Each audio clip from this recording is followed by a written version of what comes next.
പിതാവിൻ്റെയും പുത്രൻ്റെയും പരിശുദ്ധാത്മാവിൻ്റെയും നാമത്തിൽ ഏവർക്കും സമാധാനവും സന്തോഷവും. ഹല്ലേലൂയ. യജമാന്മാരെ, രക്ഷ പ്രാപിക്കാൻ ഞങ്ങൾ എന്ത് ചെയ്യണം? ഒരു പറവുകാരൻ അപ്പോസ്തലന്മാരോട് ചോദിക്കുകയാണ്, രക്ഷ പ്രാപിക്കാൻ ഞങ്ങൾ എന്ത് ചെയ്യണം? അവർ പറഞ്ഞു, കർത്താവായ യേശു ക്രിസ്തുവിൽ വിശ്വസിക്കുക, നീയും നിന്റെ കുടുംബവും രക്ഷ പ്രാപിക്കും. വചനം ശ്രമിക്കാം. അപ്പോസ്തല പ്രവർത്തനം 16-ാം അധ്യായം 30-31 തിരുവചനം. ഹല്ലേലൂയ. വചനം ശ്രമിക്കാം. യജമാന്മാരെ, രക്ഷ പ്രാപിക്കാൻ ഞാൻ എന്ത് ചെയ്യണം? ഒരു വ്യക്തി രക്ഷപ്പെടാൻ എന്ത് ചെയ്യണമെന്ന് പൗലോസിനോട് ചോദിക്കുകയാണ്. ഹല്ലേലൂയ.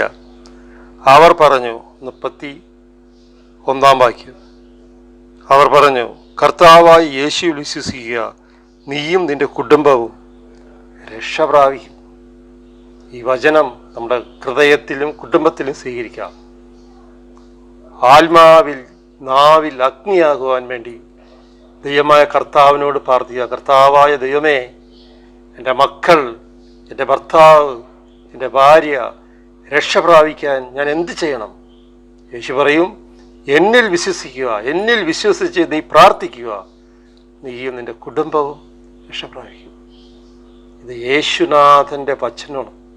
നമ്മൾ ഈ കത്തിപ്പടരാൻ കുടുംബത്തിൽ അനുഗ്രഹിക്കുവാൻ വേണ്ടി പിതാവായ ദൈവത്തിൻ്റെ പുത്രനായ യേശുവെ, നിന്റെ നാമം വിളിച്ചപേക്ഷിച്ച് ഒരു വ്യക്തിയെങ്കിലും രക്ഷ പ്രാപിക്കണമേ എന്ന് സ്വർഗീയ പിതാവിൻ്റെ ആഗ്രഹം നിറവേറുവാൻ ഭൂമിയിലേക്ക് ഇറങ്ങി വന്ന യേശു അപ്പൻ്റെ നാമത്തിൽ സമർപ്പിച്ചുകൊണ്ട് ഓരോ കുടുംബങ്ങളെയും വഴക്ക്, വെറുപ്പ്, ദേഷ്യം, മുൻകോപം എല്ലാം വിട്ടുപോകണമേ എന്ന് നസ്രനായ യേശുവിൻ്റെ വചനം വഹിച്ച് പ്രാർത്ഥിക്കുന്നു.